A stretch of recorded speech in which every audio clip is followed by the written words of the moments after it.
Friends, मी आहे वेदिका। हम्पी सिरीजच्या तिसऱ्या भागानंतर आज आपण आलो आहोत एक नवीन ठिकाणी। ते आहे श्री वल्ल्यावत्ता रघुनाथा टेम्पल। हम्पीतील इतर मंदिरापेक्षा हे मंदिर अजून खूप चांगल्या अवस्थेत आहे। याच मंदिराला लागून शेजारी एक सभा मंडप आहे। या मंदिरामध्ये 24 आवर्स रामायण पठण चालू असते।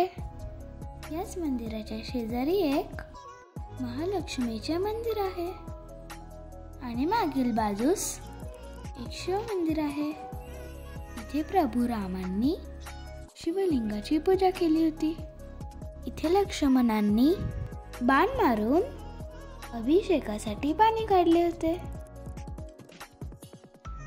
पुढे आपण आलो आहोत क्वीन बाथ येथे। इथे क्वीन आंघोळीसाठी येत असत। इथून पुढे आपण जात आहोत लोटस महल येथे। या महालाचा आकार लोटसच्या फ्लॉवर सारखा आहे, म्हणून ह्याला लोटस महल म्हणतात। नंतर आहे एलिफंट स्टेबल। हे राजाच्या खास हत्तींसाठी बांधले होते। इथून पुढे आहे भूमिस्तर शिव मंदिर। या मंदिरामध्ये कायम पाणी असते। हे एक शिव मंदिर आहे। यानंतर आपण आलो आहोत हजारा राम टेम्पल मध्ये।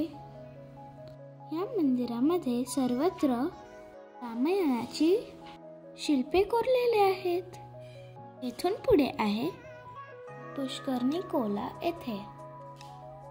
हे एक दगडात बांधलेले मोठे कुंड आहे। पुढे आहे श्री लक्ष्मी नरसिंहा टेम्पल। हम्पी मधील ही सर्वात मोठी मूर्ती आहे आणि ती एकच दगडात बनवली आहे।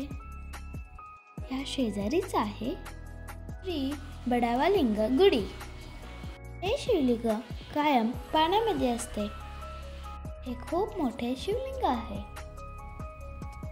इथून थोड्याच अंतरावर आहे श्री कृष्णा टेम्पल। तर मंदिरांप्रमाणे हे खूप मोठे आहे। परकीय आक्रमणांमुळे हम्पीमधील बरेचशा मंदिराचे फोड होऊन भग्न अवस्थेत आहे। त्यामुळे येथील बरेचशा मंदिरांमध्ये पूजा पाठ होत नाहीत।